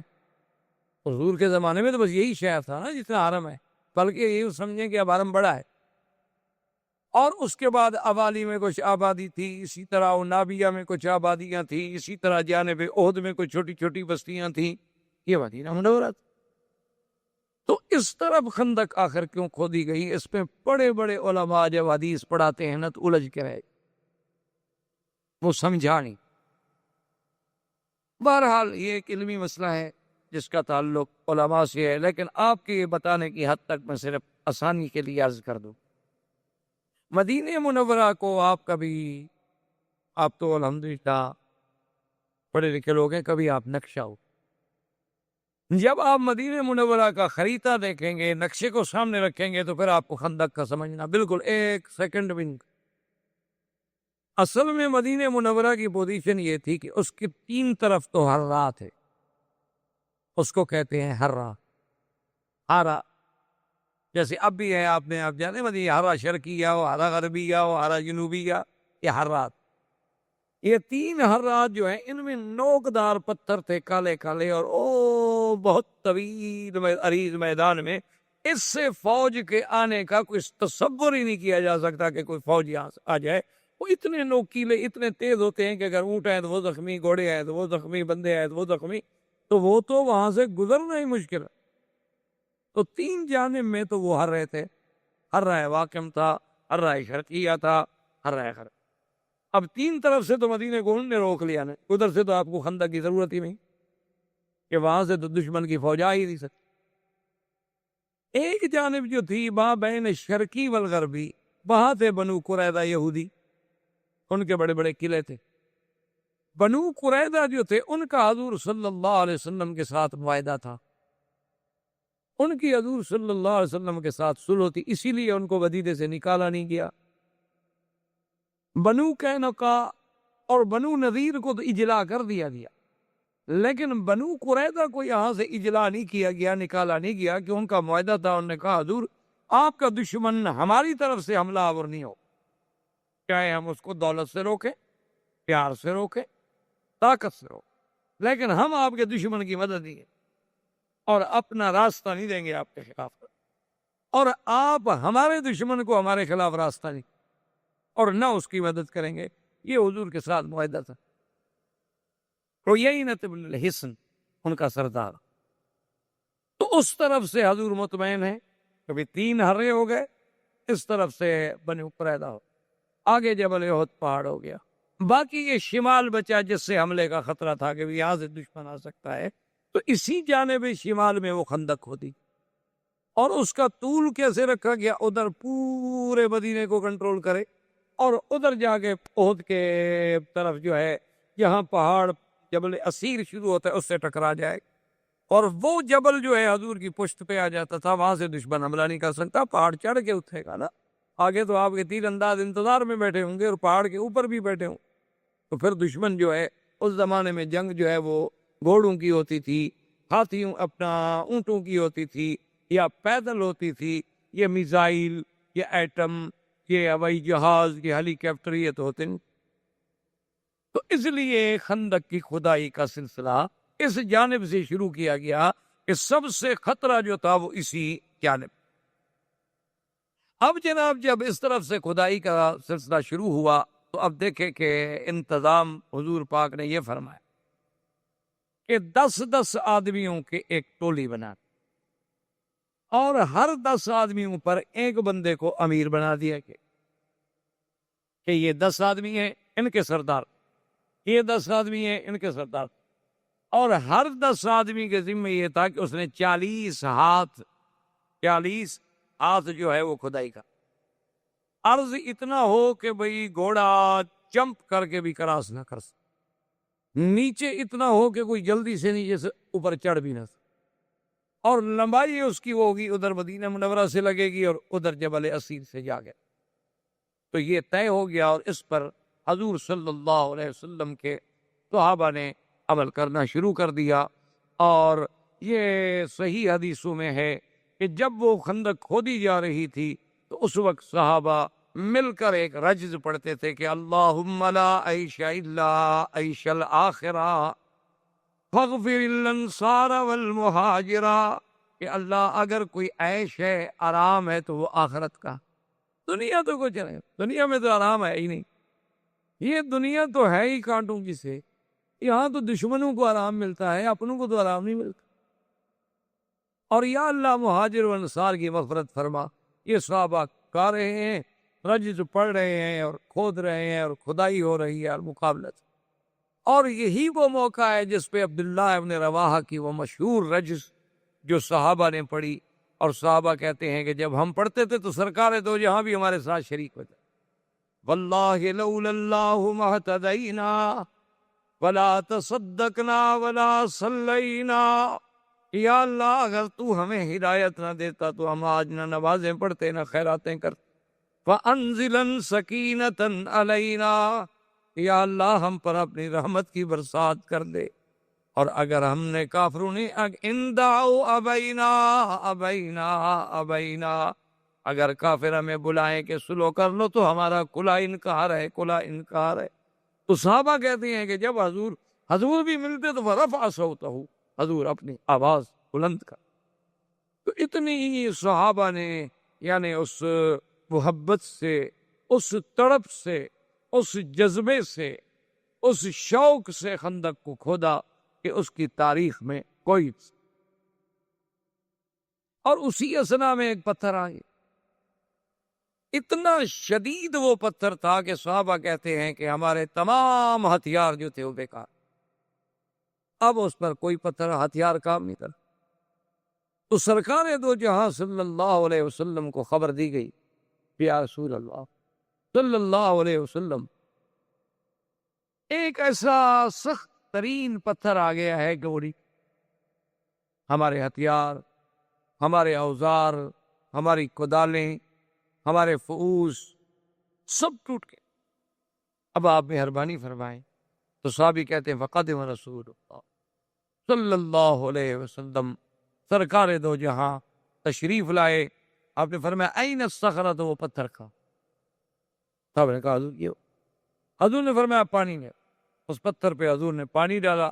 فضرب ضربۃ فصار کأنہ کثیبا. صحابہ کہتے ہیں کہ حضور نے ایک ہی ضرب ماری تو ریزہ ریزہ ہو گیا جیسے ریت ہو. جو ہم سے نہیں ٹوٹتا تھا وہ پتھر ایسے ریزہ ریزہ ہوا کہ معلوم یہ ہوتا تھا کہ وہ ریت کے ذرے بن گئے. تو حضور صلی اللہ علیہ وسلم کا معجزہ اللہ نے اس احوال میں بھی دیکھا. پھر کھدائی شروع ہو. اس کے بعد ایک اور پتھر جس پہ تمام صحابہ نے پھر زور لگا دیا کہ بھی بار بار اب ہم حضور کو تو تکلیف نہ دیں. لیکن جو ہے خدا کی شان ہے کہ وہ پتھر بھی نہیں ٹوٹ. حضور صلی اللہ علیہ وسلم کو مجبوراً اطلاع دی گئی کہ یا رسول اللہ صلی اللہ علیہ وسلم بالخندق صخرۃ، ایک بڑا شدید صخرہ، بہت بڑا صخرہ. اور حضور اگر ہماری پوری خندق مثلاً 4 میل ہم نے کھدائی کر دی ہے اور درمیان میں ایک ٹکڑا رہ جائے تو وہ تو خطرہ ہے نا، اسی سے دشمن عبور کر سکتے. کامیاب تو تب ہوں گے ہم جبکہ کھدائی ہماری مکمل ہو. تو اب جب وہ پتھر آیا تو حضور صلی اللہ علیہ وسلم پھر تشریف لائے. آپ نے پھر اپنے ہاتھ مبارک میں کدال پکڑی اور فرمایا اللہ اکبر. آپ نے ضرب ماری اس پتھر پہ. صحابہ کہتے ہیں اس سے ایسا نور نکلا کہ پورا خندق کا ماحول جو تھا وہ روشن. ایسے معلوم ہو جیسے کہ اس کے اندر سے آگ نکلی ہے یا روشنی نکلی ہے یا لائٹ نکلی ہے. بعد میں تو یہ سمجھا کہ پتھر پہ جب لوہا لگتا ہے تو ایسی کوئی چنگاری نکلتی ہے، لیکن ایسی چنگاری تو نہیں ہوتی کہ پوری خندق روشن ہو جائے، پورا ماحول روشن ہو جائے، پورا علاقہ روشن. حضور نے دوسری ضرب ماری تو دوسری روشنی اور فرمایا اللہ اکبر. صحابہ کہتے ہیں فصرخ رسول، حضور نے پوری آواز سے کہا اللہ اکبر. آپ نے پھر تیسری ضرب ماری، اس سے پھر روشنی نکالی، اللہ اکبر، اور ریزہ ریزہ ہو. صحابہ نے کہا حضور ہم نے سمجھ نہیں آئی. ایک تو ہمیں سمجھ نہیں آئی کہ اتنی بلند آواز سے تو آپ نے کبھی بھی اللہ اکبر نہیں کہا. اور ایک بات ہمیں سمجھ نہیں آئی کہ چلو پتھر پہ لوہا لگے تو اس سے کوئی نہ کوئی روشنی نکل آتی ہے، چنگاریاں پھوٹ پڑتی ہیں، لیکن اتنی بڑی روشنی کہ پورے خندق کا علاقہ روشن ہو جائے، پورے لوگ حیران ہو جائیں، یہ کیا بات. تو حضور پاک نے فرمایا کہ جب میں نے پہلی ضرب ماری تو اس روشنی میں اللہ نے مجھے روم کا علاقہ دکھلایا اور اشارہ ملا کہ محمد پاک تیرے صحابہ اور تیری اسلام کی فوج تو روم بھی فتح کرے گی. وہ پورا علاقہ دکھلایا گیا مجھے روم کا کہ وہاں تک میرا اسلام کیا ہے. جب میں نے دوسری ضرب ماری تو اللہ نے مدائن فارس کا علاقہ دکھایا کہ میرا مدنی یہ بھی تمہارے زیر نظر. جب میں نے تیسری ضرب ماری تو مجھے سنا اور یمن کا علاقہ دکھایا گیا کہ یہ بھی اسلام کے صحابہ کھڑے ہیں، کہتے ہیں صدق رسول، کہ اب حالانکہ دیکھیں کہ حالات یہ ہیں کہ اپنی حفاظت کے لیے خندق کھودی جا رہی ہے جان بچانے کے، لیکن وہ اللہ کا نبی خبر یہ دے رہے ہیں کہ سپر پاور ختم ہو جائیں، خبر یہ دے رہے ہیں کہ ایک وقت آئے گا کہ جب اسلام یہاں پہنچے گا وہ علاقہ بھی ہم فتح کریں گے۔ یہ باتیں صرف ایمان والے کے دل میں یقین بن سکتی تھیں، کسی دشمن کے دل میں تو یقین نہیں بن سکتی۔ وہ اس طرح ایک لطیفہ بھی ہوا اس دفعہ امریکہ کے سفر میں، امام کہتے ہیں ایک حدیث مبارک میں، یعنی آپ حیران ہوں گے، ایک حدیث مبارک میں لفظ ہیں باقاعدہ کہ حضور نے فرمایا کہ قیامت سے پہلے میری امت کے کچھ لوگ جو ہیں وہ بیت الابیض کو فتح کریں۔ وائٹ ہاؤس، بیت الابیض کا کیا معنی؟ تو حضور کا فرمان ہے۔ میں نے کہا امریکہ والوں کا، میں نے کہا یار یہ پتہ نہیں اللہ میں، اس لیے تو میں نہیں لے آیا یہاں، ورنہ ہمارا کیا تعلق تھا کہ ہم وائٹ ہاؤس دیکھنے کے لیے آتے، ہم مولویوں کا کیا کام وائٹ ہاؤس سے؟ تو ہو سکتا ہے کہ وہ حدیث ہمارے ذہنوں میں ہو اور اسلام ہمیں بتا رہا ہو کہ آپ ہم پہنچ سکتے ہیں، تو اسلام کا غلبہ بھی ہو سکتا ہے، کون سی مشکل بات۔ گو بعض علماء نے کہا کہ وہ بیت الابیض سے مراد فارس تھا، کوئی کہتے ہیں روم تھا، کوئی کہتے ہیں کچھ تھا، لیکن ان کا مجھے دکھائیں ان کے محاورات میں کسی محل کا نام بیت الابیض ہو۔ بھائی ان کا کوئی کسرا کے نام پہ محل ہوگا، کوئی ہرقل کے نام پہ محل ہوگا، کوئی فارس کے نام پہ محل ہوگا، بیت الابیض کیسے آ گیا آخر حدیث میں؟ اسی طرح ابو داؤد کی ایک حدیث ہے جس میں واضح حضور نے فرمایا کہ پانی پہ جنگ ہوگا۔ اب ساری دنیا کہہ رہی ہے نا کہ آنے والی جنگیں جو ہیں وہ آبی وسائل پہ ہوں گی، پانی پہ جھگڑے ہوں، لڑائیاں پانی پہ لڑی جائیں گی۔ حضور نے 1400 سال پہلے فرما دیا ہے، 1400 سال پہلے۔ تو بہرحال یہ ایک الگ موضوع ہے، پھر ہم اپنے راستے سے دوسری طرف چلے جائیں گے۔ تو کہنے کا مقصد یہ تھا کہ جن کے دل میں ایمان ہو وہ تو فوراً کہہ دیتے تھے نا کہ صدق رسول، بھئی حضور نے جو فرمایا سچ۔ ورنہ اللہ کا نبی یہاں کھڑے ہو کر اس روشنی میں اللہ اگر ان کو فارس دکھا سکتے ہیں، روم دکھا سکتے ہیں، یمن دکھا سکتے ہیں، تو ایک وقت آئے گا جیسے حضور فرما رہے ہیں کہ یقیناً فتح۔ لیکن ان حالات میں پیشین گوئی ہو اور اس پر ایمان لانا بھی تو بڑے ایمان کا مسئلہ تھا۔ اچھا، اور جو منافق تھے مدینہ منورہ میں وہ بھی خندق کھدائی میں آگے جاتے تھے، تھوڑا سا 15-20 منٹ کام کیا پھر بہانہ بنا کے جی مجھے پیٹ میں درد ہے، جیسے نالائق طالب علم کرتے، مدرسے میں آ جاتے ہیں، حاضری بھی لگوا لیتے ہیں، آدھے گھنٹے کے بعد ان کو پیٹ میں تکلیف شروع ہو جاتی، یا جیسے ہمارے نالائق مسلمان اکثر رمضان شریف میں بیمار ہو جاتے تاکہ روزہ نہ رکھنا پڑے، بیمار کے لیے گنجائش ہے نا کہ روزہ قضا کا۔ تو بہرحال یہ ہے کہ بھئی منافقوں نے کہا کہ دیکھو یار مسلمانوں کا بھی عجیب عالم ہے، اپنی جان بچانے کے لیے تو خندقیں کھود رہے ہیں اور خبریں دے رہے ہیں ہمیں کسرا اور کیسر کی اور فارس کی اور روم کی، لیکن مسلمان جو تھے وہ کہتے صدق، جو حضور نے فرمایا وہ سچ ہے اور ایک دن سچ ہو کے رہے۔ اور یہی وہ خندق کا واقعہ ہے کہ جس میں ایک صحابی نے آ کر حضور صلی اللہ علیہ وسلم سے عرض کیا کہ یا رسول اللہ، ایک تو پتھر کا کھودنا، دوسرا ہمارے پاس قلت غذا، کھانے کو کچھ۔ اس کا نتیجہ یہ نکلا ہے کہ حضور یہ دیکھیں میں نے پیٹ پہ پتھر باندھا ہو۔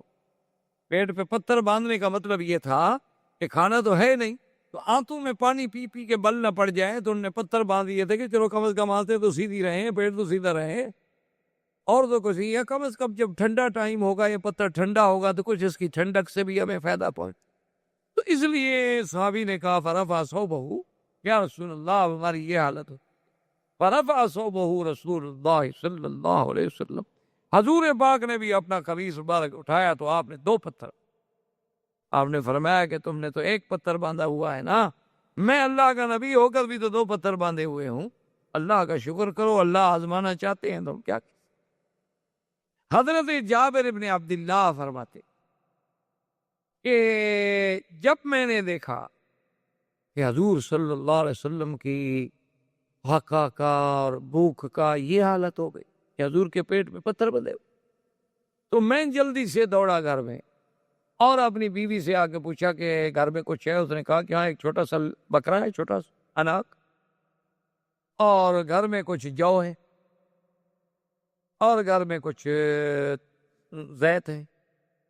میں نے کہا مجھے یہ بتاؤ کہ یہ اگر کھانا پکایا جائے تو کتنے آدمیوں کو کافی ہو جائے گا؟ میں نے حضور کو دیکھا ہے، مجھ سے تو برداشت نہیں ہوتا۔ تو اس نے کہا کہ یوں کر لیں کہ اگر 3 آدمی حضور کے ساتھ اور ہوں اور چوتھے آپ ہوں، یا 4 اور ہوں اور 5ویں آپ ہوں، 5 آدمی سے زیادہ کا کھانا نہیں ہو سکتا۔ ہمارے پاس جو ہے، جو آٹا ہے، جو زیت ہے، جو گوشت نکلے گا 1 سے 1.5 کلو 2 کلو نکلائے گا، تو یہ 5 آدمیوں سے زیادہ کا نہیں ہو سکتا۔ تو حضور صلی اللہ علیہ وسلم کو جا کے جلدی دعوت کرو، میں اس وقت تک کھانا تیار کر۔ حضرت جابر ابن عبداللہ رضی اللہ تعالی عنہ تشریف لائے، آگے حضور کی خدمت میں کہا کہ حضور میں نے ایک بات کہنی ہے اور علیحدگی میں کہنی ہے۔ تو فرمایا ٹھیک۔ فَسُرِّعَ إِلَىٰ رسول اللہ، اس نے رازداری میں آ کے بات کی۔ اس نے کہا رسول اللہ ہمارے گھر میں اتنی کھانا ہے کہ یا تو آپ رابع ہوں او خامس، یا تو آپ چوتھے ہوں یا آپ 5، اس سے زیادہ کھانا نہیں ہے گا۔ اور فرمایا اچھا ٹھیک۔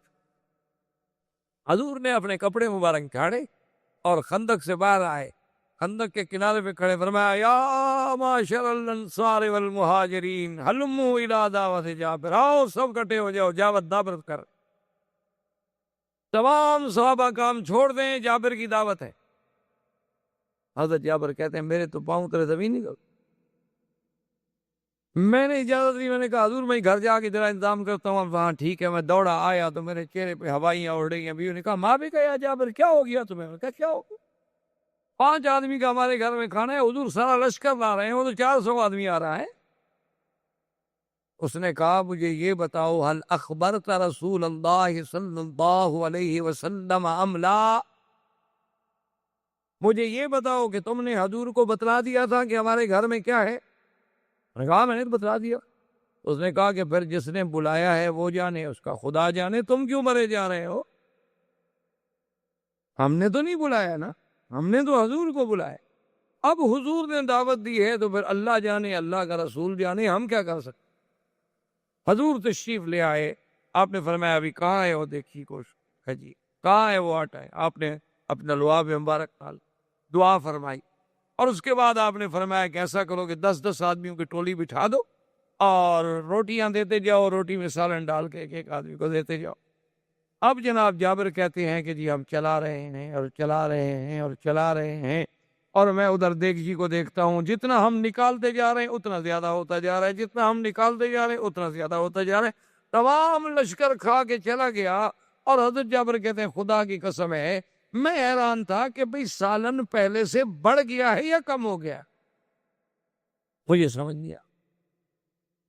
تو حضور نے فرمایا جابر کیوں پریشان، ان اللہ رزق، اسی نے رزق دیا، یہ تو اسباب کی بات ہے، اصل رزق دینے والے تو وہ ہیں جس میں چاہے برکت عطا فرما دے، اس میں کیا تم بھی کھاؤ، گھر والوں کو بھی کھلاؤ، سب۔ تو حضور صلی اللہ علیہ وسلم کا یہ معجزہ عظیمہ جو سیاہ اور صحیحین میں، بخاری اور مسلم اور بڑی بڑی عظیم کتابوں میں، کہ جس میں کثرت طعام، کہ ایک محدود طعام کا بڑھ جانا، محدود آٹے کا بڑھ جانا، محدود سالن کا بڑھ جانا، اسی طرح جب چند یوم اور گزرے ہیں تو یہ تو اللہ ائمہ محدثین، ائمہ مجتہدین، ائمہ فقہا، اصحاب رسول اللہ صلی اللہ علیہ وسلم پہ کروڑوں رحمتیں فرمائے کہ انہوں نے یہ بھی لکھا ہے کہ حضور جب خندق سے مٹی نکالتے تھے انہوں نے کہا کہ 2 کیفیتیں ہوں، یا تو حضور اپنا ہاتھ یوں آگے باندھ لیتے تھے اور یہاں مٹی رکھ لیتے تھے اور اینٹیں اور پتھر رکھ لیں، یا کبھی حضور پھر اپنا ہاتھ یوں باندھ لیتے اور کہتے بھی یہاں پیچھے سے پتھر رکھ دو اور مٹی رکھ دو اور جا کر باہر پھینک، یعنی اس کیفیت کو بھی محفوظ رکھا ہے جس کیفیت سے حضور صلی اللہ علیہ وسلم نے خندق سے مٹی نکالی۔ تو تھوڑی دیر، کئی دن گزرنے کے بعد فاقہ پھر شدید ہو گیا، تو بی بی عامرہ بنت رواح ان کو پتہ چلا، تو ان کے پاس کوئی تھوڑی سی کھجوریں تھیں، کوئی 1 کلو 2 کلو، وہ کہ ان نے وہ کھجوریں بھیجی کہ عبداللہ ابن رواحہ اور باقی اس کی فیملی کے لوگ جو تھے وہ سب وہیں پتھر پہ کام کر رہے تھے، انہوں نے کہا کہ کھجوریں میرے گھر والوں کو، رشتہ داروں کو دے دو تاکہ وہ بیچارے کچھ تو گزارا کریں۔ جب ان کے پاس کھجوریں آئیں تو انہوں نے کہا کمال ہے، ہم کیسے کھا سکتے ہیں؟ انہوں نے کہا بھی یہ تو لے چلو حضور کی خدمت میں، پہلے ہم حضور کو تو شریک کریں نا اپنے ساتھ۔ جب حضور صلی اللہ علیہ وسلم کی خدمت میں وہ 1 کلو 2 کلو کی کھجوریں پیش کی گئیں تو حضور نے فرمایا کہ اچھا بھائی ایسا کرو کہ آواز دے دو تمام صحابہ کو کہ سب آ جاؤ، بھی کھجور کی دعوت ہے، بی بی امرا کی دعوت۔ تمام صحابہ دوڑ کے آ گئے۔ حضور نے فرمایا کہ بچھاؤ دسترخوان جو تھا چمڑے کا بچھایا گیا۔ صحابی کہتے ہیں جب وہ کھجوریں ڈالیں تو حضور نے اپنے ہاتھ مبارک لگائے، اور اس کے بعد وہ کہتے ہیں کہ ہم سب صحابہ کھا رہے ہیں اور کھجوریں بڑھتی جا رہی ہیں حتیٰ کہ دسترخوان سے باہر گرنے لگ گئی، اتنی کھجوریں ہو کہ ہم 300 آدمی کھجوریں کھا گئے اور دسترخوان اسی طرح بھرا ہوا ہے اور دسترخوان سے کھجوریں باہر گر رہی۔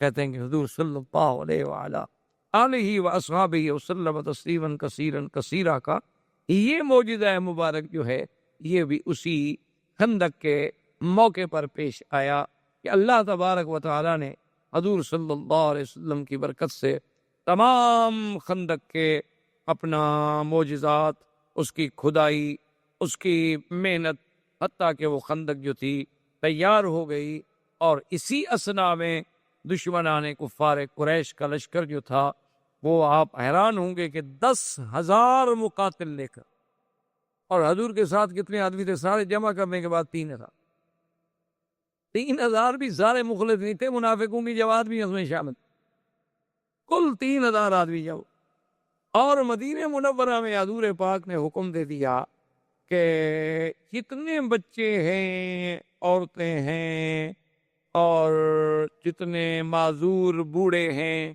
وہ ایک بڑے قلعے میں بڑے گھر میں جمع ہو جائیں تاکہ علیحدہ علیحدہ نہ ہوں۔ خدا نہ خواستہ ہم سب جوان تو ادھر لگے ہوئے ہیں، اگر کوئی دشمن حملہ کر دے تو ایک ایک گھر سے تو نہ پکڑ کے بچوں کو لے جائے، کم از کم ایک جگہ تو ان کی حفاظت کرنا ہمارے لیے آسان ہو جائے، مشکل نہ ہو۔ تو ابو سفیان اپنے 10,000 لشکر کو لے کر اور حیی ابن اخطب، سلام اور بڑے بڑے یہودیوں کے سربراہ کے سارے آئے۔ ان کو بھی پتا تھا کہ وہ 3 حرات ہیں، ان حرات سے تو ہم مدینے جا نہیں سکتے۔ ان کو بھی پتا تھا کہ بنی قریظہ کے ساتھ سرکار دو جہاں کا معاہدہ ہے، ہم قدر سے بھی نہیں جا سکتے۔ تو اسی لیے انہوں نے بھی اسی شمال کے علاقے کو تجویز کیا اور اسی شمال میں آگے پڑاؤ ڈالے اور جبل اوت تک کیمپ لگتے گئے، کیونکہ 10,000 آدمیوں کے لیے خیمے لگانے ہوں، ایک ایک خیمے میں اگر 8 آدمی تو کتنے خیمے لگیں گے؟ ہزاروں خیمے لگ گئے، اور وہاں ان کے لشکر، اونٹ، دولت، پیسہ، مال، وہ تو بالکل یعنی تیار ہو کر آئے تھے۔ اس طرح دشمنوں کی فوجیں ٹکرائیں، اور مسلمانوں کے لیے خدا کی قدرت یہ ہے کہ ایک عجیب ہے، منافقوں نے اب دیکھا بھی 10,000 کا لشکر ہے، 10,000 سے کون لڑے؟ منافق نکل گئے۔ منافقوں کے نکلنے کے بعد خدا کی قدرت یہ ہے کہ مسلمان جو تھے بیچارے کمزور دل کے، ان کے بھی پاؤں اکھڑ گئے۔ انہوں نے کہا 10,000 آدمی کیسے لڑ سکتے ہیں؟ آپ سوچ سکتے ہیں کہ اس وقت میرے آقا پر اور آپ کے پروانوں پہ کیا گزری ہوگی کہ جب صبح کو اٹھے تو صرف 300 آدمی حضور کے ساتھ، اور باقی سب گھروں میں چلے گئے، پکے مسلمان، صحیح العقیدہ مسلمان، لیکن پاؤں لرز گئے۔ اسی لیے قرآن کہتے ہیں نا هُنَالِكَ ابْتُلِيَ الْمُؤْمِنُونَ وَزُلْزِلُوا زِلْزَالًا شَدِيدًا، یہ وہ تھا ابتلا مومنوں پر، یہ ہل گئے جیسے زمین میں زلزلہ۔ اسی لیے قرآن نے نقشہ کھینچا ہے اِذْ جَاءُوكُم مِّن فَوْقِكُمْ وَمِنْ أَسْفَلَ مِنْكُمْ وَإِذْ زَاغَتِ الْأَبْصَارُ، کہ جب دشمن تمہارے اوپر سے بھی اور تمہارے نیچے سے بھی، دونوں طرف سے تمہیں گھیرے میں لے لیا، آنکھیں تمہاری پھٹی کی پھٹی رہ گئی۔ وَبَلَغَتِ الْقُلُوبُ الْحَنَاجِرَ، اور جب تمہارے دل جو تھے نکل کے یہاں گلے میں آ، وَتَظُنُّونَ بِاللَّهِ الظُّنُونَا، اور اس وقت تم گمان کرتے تھے اللہ پر گمان کرنا کہ ہائے ہم اس حال میں ہیں، پتہ نہیں خدا ہماری مدد کب کرے گا، پتہ نہیں خدا کی مدد کب آئے گی۔ هُنَالِكَ ابْتُلِيَ الْمُؤْمِنُونَ وَزُلْزِلُوا زِلْزَالًا شَدِيدًا وَإِذْ يَقُولُ الْمُنَافِقُونَ وَالَّذِينَ فِي قُلُوبِهِم مَّرَضٌ مَّا وَعَدَنَا اللَّهُ وَرَسُولُهُ إِلَّا غُرُورًا، اور یہ وہی وقت تھا کہ جب منافق کہتے تھے کہ اللہ کے رسول نے جو باتیں کی ہیں وہ تو دھوکہ ہے، کہاں مدد آئے گی، کہاں نصرت آئے گی، اب تو ہم ایسے پھنسے ہیں کہ بس ان 2 چکی کے پارٹوں میں پس کے رہ جائیں گے، ہماری کوئی حفاظت کرنے والا بھی نہیں ہوگا۔ اس منظر میں یہ واقعہ تھا، زندگی باقی تو بات باقی۔ السلام علیکم ورحمۃ اللہ وبرکاتہ۔ برادران اسلام، واجب الاحترام بزرگوں، دوستوں اور بھائیوں، دروس سیرہ نبویہ کا سلسلہ اللہ تبارک و تعالیٰ کے فضل و منت سے سرکار دو جہاں صلی اللہ علیہ وسلم کی ولادت مبارکہ سے لے کر غزوہ احد تک، اور اس کے بعد جلاء بنی نذیر، اور اس کے بعد غزوہ احد تک ہم پہنچے۔ غزوہ احد کے بعد، جلاء بنی نذیر کے بعد غزوہ خندق۔ غزوہ خندق کو غزوہ خندق بھی کہا جاتا ہے اور غزوۃ الاحزاب بھی کہا جاتا ہے۔ غزوہ خندق کو خندق تو اس لیے کہا جاتا ہے کہ سرکار دو جہاں صلی اللہ علیہ وسلم نے حضرت سلمان فارسی رضی اللہ تعالی عنہ کے مشورے پر خندق کھدوانے کا حکم دیا اور خندق کھدوائی گئی، اس لیے اس مناسبت سے اس غزوے کو غزوہ خندق بھی کہا جاتا۔ غزوہ اور سرایہ میں فرق ہی یہ ہوتا ہے کہ جس جنگ میں سرکار دو جہاں صلی اللہ علیہ وسلم بذات ہی خود تشریف فرما ہوں وہ غزوہ ہو۔ اگر حضور صلی اللہ علیہ وسلم لشکر بھیجیں اور آپ تشریف نہ لے جائیں تو اس کو سریہ کہا جائے۔ اسی لیے محدثین کرام رضوان اللہ علیہم اجمعین نے سرکار دو جہاں کے غزوات اور سرایہ کو علیحدہ علیحدہ ابواب میں ذکر کیا ہے۔ تو غزوہ خندق جو ہے یہ ان غزوات میں ہے جس میں حضور صلی اللہ علیہ وسلم خود شریک، اور غزوہ احزاب اس کو اس لیے کہا جاتا ہے، احزاب جمع ہے حزب، حزب معنی جماعت، تو جب چند جماعتیں، چند قبائل، چند قومیں مل جائیں تو احزاب ہو گیا، جمع کا صیغہ بن گیا۔ تو بنی نذیر کے اجلاء یعنی جلا وطن کرنے کے بعد بنو نذیر کے یہودیوں میں جو بڑے بڑے ان کے سردار تھے، حیی ابن اخطب، اسی طرح اور بڑے سردار، تو انہوں نے دراصل جا کے قریش کو ابھارا، پھر انہوں نے بنی سلیم کو، بنی فزارہ کو، بنی غطفان کو، احابیش کو، ان سب کو تیار کیا کہ ہم پوری قوت کے ساتھ مدینہ منورہ پہ حملہ کریں تاکہ اسلام کا یہ شہر، اسلام کی یہ قوت، یہ معسکر، یہ مرکز جو ہے ہمیشہ کے لیے ختم کر دیا جائے۔ تو اب اس میں چونکہ اتنی جماعتیں شامل ہو گئیں تو اس کا نام غزوہ احزاب بھی ہو گیا۔ سرکار دو جہاں صلی اللہ علیہ وسلم نے جب خندق کھدوانے کا حکم دیا تو 40 ہاتھ خندق جو ہے 10-10 آدمیوں پر تقسیم کی کہ 10 آدمی 40 ہاتھ کھودے۔ خندق کی کھدائی اتنا گہری ہوتی تھی کہ کوئی آدمی جلدی سے اوپر نہ چڑھ سکے، اور چوڑائی اتنی ہوتی تھی کہ کوئی گھوڑا جو ہے جلدی سے پھلانگ نہ سکے۔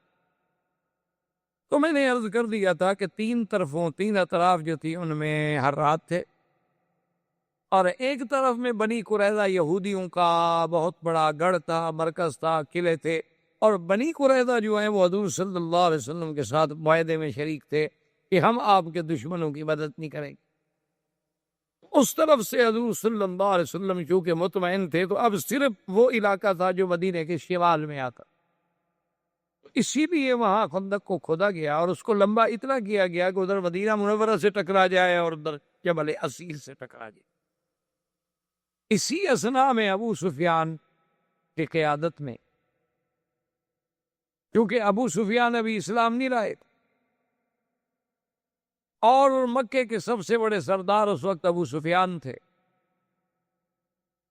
اور ابو سفیان کے دل میں بڑی عداوتیں بھی تھیں کہ اصل جو بدر میں مار کھائی تھی کافروں نے اس کا سبب تو ابو سفیان کا قافلہ تھا، اور پھر احد کی لڑائی میں ان کی قیادت کرنے والا بھی ابو سفیان تھا۔ تو احد کی لڑائی میں اس میں تو کوئی شک نہیں کہ صحابہ کو بڑی تکلیفیں پہنچی، لیکن مشرکین کو بھی تو کچھ نہیں ملا، نہ مدینہ فتح ہوا، نہ مدینے پہ قبضہ کر سکے، نہ کوئی مسلمانوں سے قید ہوا، نہ کوئی ان کو مال غنیمت حاصل آیا۔ وہ تو جیسے آئے تھے اسی طرح لوٹ گئے. تو وہ بھی ابو سفیان کے دل میں ایک بہت بڑی خلش. تو اس لیے وہ 10,000 کا لشکر لے کر، اور اس زمانے میں 10,000 لڑائی کرنے والے مقاتل، یعنی 10,000 جوان لڑنے کے لیے تیار ہو کے آئے. یہ کوئی معمولی سا حملہ نہیں شمار ہوتا. اور مسلمانوں کی تعداد جو تھی صرف 3,000. جب یہ لشکر آ گیا اور شمال مغرب میں انہوں نے پڑاؤ ڈال دیا، وہ تو ایک بستی آباد ہو گئی.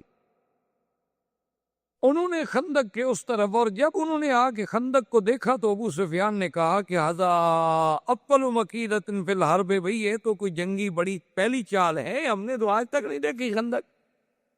کیونکہ مکے والوں نے تو کبھی خندق دیکھی بھی نہیں تھی، نہ مدینے والوں نے دیکھی. وہ تو حضرت سلمان نے بتایا تھا کہ فارس کے لوگ جب اپنے دشمن کو روکنا چاہتے ہیں تو ایسے درمیان میں خندقیں کھود دیتے. تو کہنے لگا کہ یہ بہرحال ایک جنگی چال ہے، اس پر ہمیں سوچنا پڑے گا، ہمارے لیے ہے نئی بات. ادھر جناب جب یعنی محاصرہ روز بروز تنگ ہوتا چلا گیا، اور خدا کی قدرت یہ ہے کہ حالات ایسے پیدا ہو گئے کہ ابو سفیان نے ہویی ابن اخطب، جو سب سے بڑا یہودیوں کا سردار تھا، اس سے کہا کہ بھی جا کے بنو قریظہ سے بات کرو، وہ تو تمہارے یہودی ہیں، ورنہ مسلمانوں سے ہم اس حال میں نہیں لڑ سکتے. چاہے ان کے پاس 3,000 آدمی ہیں، زیادہ آدمی نہیں ہے، لیکن درمیان میں خندق ہے. اگر وہ صرف ایک صف بنا کر خندق کے مقابلے پر تیر اندازوں کی بٹھا دے تو ہمارا تو کوئی آدمی خندق عبور کر ہی نہیں سکتا. جا کے بنو قریظہ سے بات کرو. اب ہمارے پاس ایک ہی راستہ ہے کہ بنو قریظہ اللہ کے نبی کے ساتھ جو معاہدہ کیا ہے وہ توڑ دیں اور ہمیں راستہ دیں. تو جب بنو قریظہ ہمیں راستہ دیں گے تو ہم اپنی آدھی فوجیں جو ہیں بنی قریظہ کی طرف سے، یعنی جنوب شرق کی طرف سے، اور آدھی فوجیں جو ہیں شمال کی طرف سے، تو جب ادھر سے ہم داخل ہوں گے تو مسلمان ادھر متوجہ ہوں گے، پھر ہم خندق عبور کر لیں، ورنہ تو خندق کا عبور کرنا بڑا مسئلہ. وہ یہی ابن اخطب جو ہے وہ جبل احد کے پیچھے سے بہت لمبا چکر کاٹ کے، کیونکہ اب وہ شمال سے جنوب شرق میں آنا چاہتا ہے، مسلمانوں سے تو گزر نہیں سکتا، تو پیچھے سے جاتے ہوئے وہ جناب بنو قریظہ کے حصون پہ، ان کے قلعے تھے بڑے بڑے، ان کے محلات تھے، بڑی دیواریں تھیں بڑی، وہاں پہنچا. اس کے ساتھ 2 آدمی اور بھی تھے، اور اس نے بنی قریظہ کا جو سردار تھا اس کو آواز دی، کعب کو آواز دی، کعب القرظی. اس نے کہا کہ کعب، میں ہویی ابن اخطب ہوں اور میں تمہارے ساتھ بات کرنے کے لیے آیا ہوں. اور وہ اپنے محل پہ بیٹھا ہوا تھا، تو اس نے وہیں سے ملازم سے کہا کہ اس سے کہو میں تمہارے ساتھ کوئی بات نہیں کرنا چاہتا. اس نے کہا عجیب آدمی ہو تم، یہودی ہو، یہودیوں کے ایک قبیلے کے سردار ہو، اور تم بنی قریظہ کے سردار ہو، تو میں بنی نذیر کا سردار ہوں. ہم مذہب ہیں، ہم مسلک ہیں، میں تمہارے گھر پہ دروازے پہ چل کے آیا ہوں تمہارے لیے بات کرنے کے لیے، تم عجیب آدمی ہو، میرے ساتھ بات کرنے کے لیے بھی تیار نہیں ہو، یہ کیا بات ہوئی؟ تو میری بات نہ مانو لیکن میرے ساتھ بات تو کرو. اس نے کہا کہ دیکھو بھائی بات سنو، یہ ابن اخطب، ہمارا معاہدہ ہے محمد الرسول اللہ صلی اللہ علیہ وسلم، اور میں اپنا معاہدہ نہیں توڑنا چاہتا، میں اللہ کے نبی کے کسی دشمن سے بات بھی نہیں کرنا چاہتا.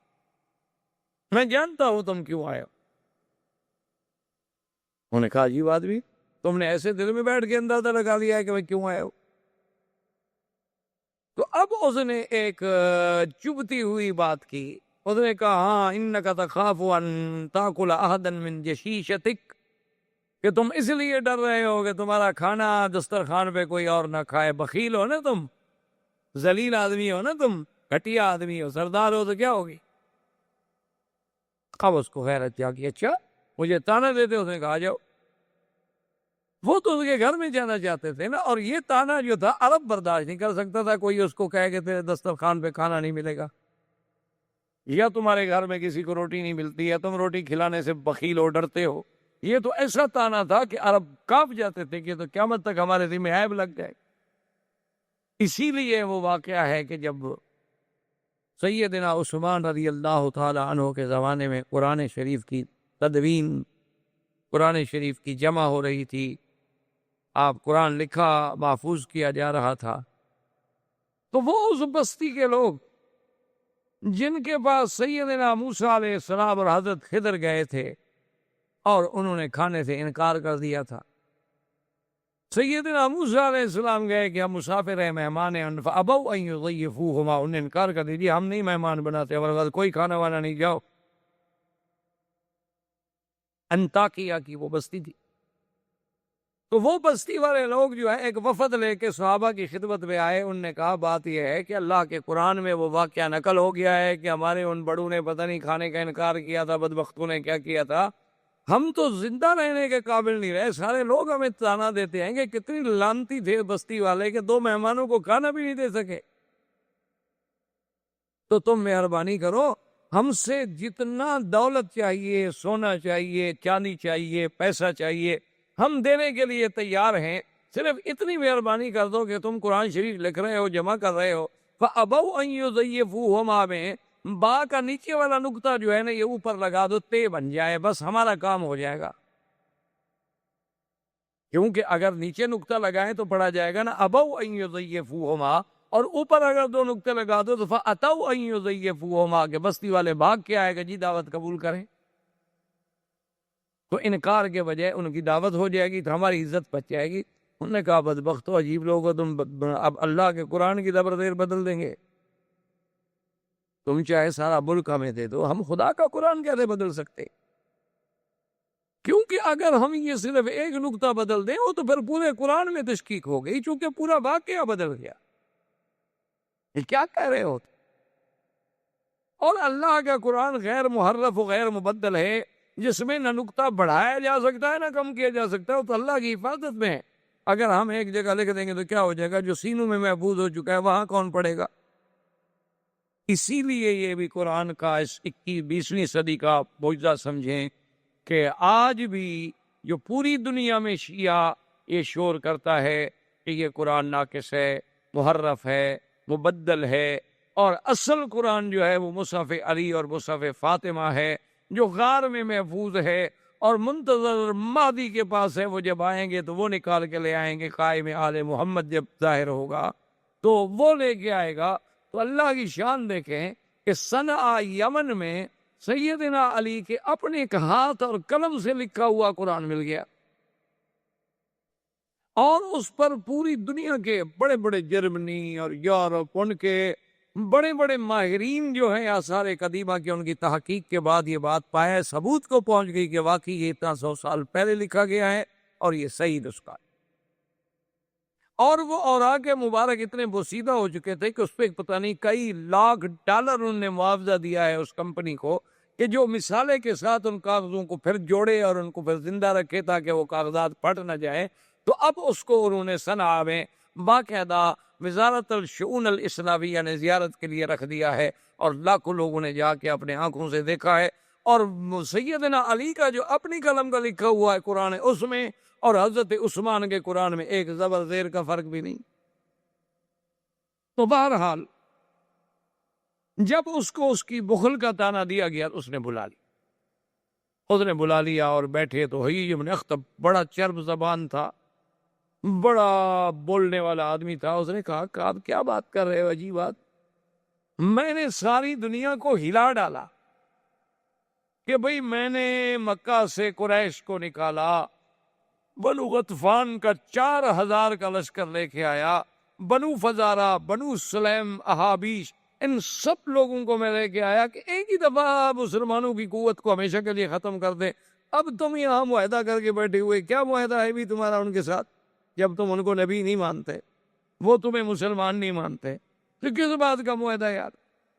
عجیب بیوقوف آدمی ہو، تم ہمارا ساتھ دو تو ایک دن میں بات ختم ہو سکتی ہے، ان کے پاس کل 3000، ہمارے پاس 10,000 کا لشکر، صرف تم ہمیں راستہ دے دو، چلو بندے بھی نہ دو، اپنے بندے جنگ میں بھی نہ جھونکو، چلو کل تھوڑا بہت کوئی بہانہ بھی بن سکتا ہے کہ جی وہ ادھر سے عبور کر گئے، ہمیں خیال نہیں رہا، ورنہ ہم نے تو کوئی مدد نہیں کی۔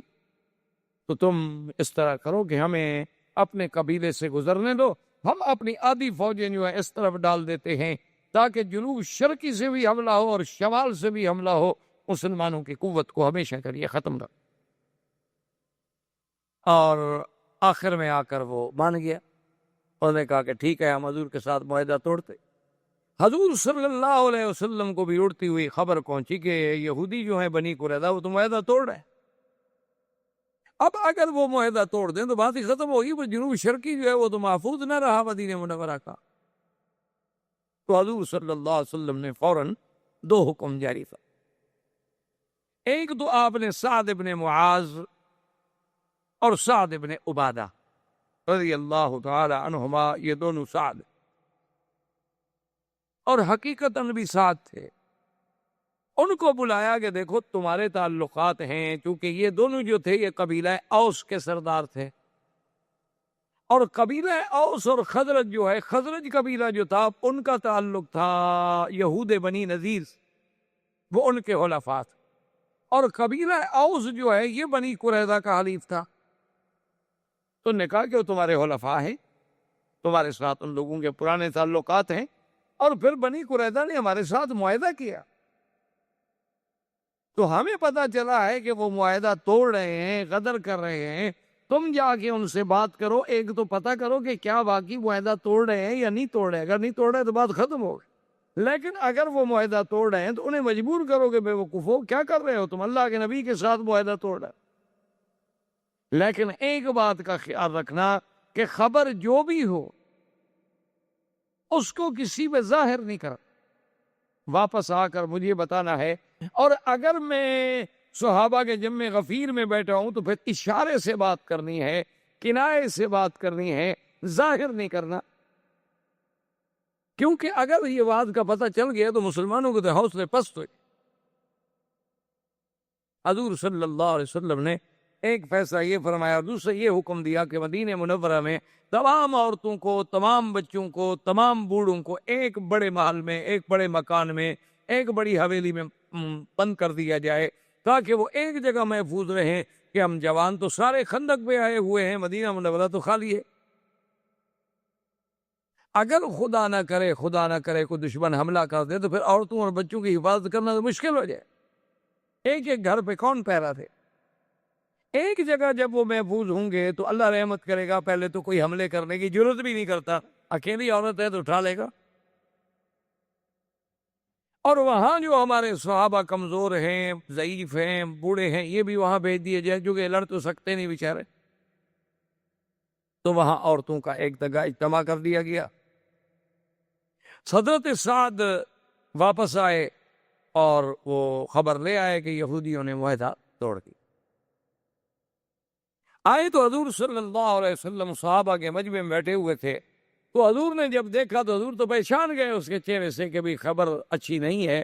ہم نے پوچھا کہ ہاں کیا خبر ہے؟ اس نے کہا جی القارۃ والعدو، حضور کیا کریں، دشمن ہے اور حملے کا خطرہ ہے، ہر طرف دشمن ہے، اور تو کوئی ایسی بات نہیں۔ تو حضور نے فوراً اس کی بات کو رکھنے کے لیے فرمایا اللہ اکبر۔ اس میں ایک اظہار تھا وہ بھی اللہ بڑا ہے، وہ اگر ہمیں نقصان پہنچانا چاہتے ہیں تو کیا کریں گے، اور دوسرا یہ اظہار تھا کہ مسلمان یہ سمجھیں کہ حضرت سعد اچھی خبر لائے، حضور خوش ہو کے اللہ اکبر کہہ۔ لیکن وہ بات چھپی نہیں رہ سکتی، آخر وہ بات جو تھی نکلتے نکلتے مسلمانوں کے پاس بھی پہنچ گئی کہ بنو قریظہ نے عہد توڑ دیا ہے۔ نتیجہ یہ نکلا کہ جو منافقین تھے وہ فوراً بھاگ گئے، اور جو مسلمان تھے بیچارے ضعیف اور کمزور دل وہ بھی بھاگ گئے۔ حضور جب صبح کو اٹھے تو 3000 میں باقی 300 آدمی ساتھ۔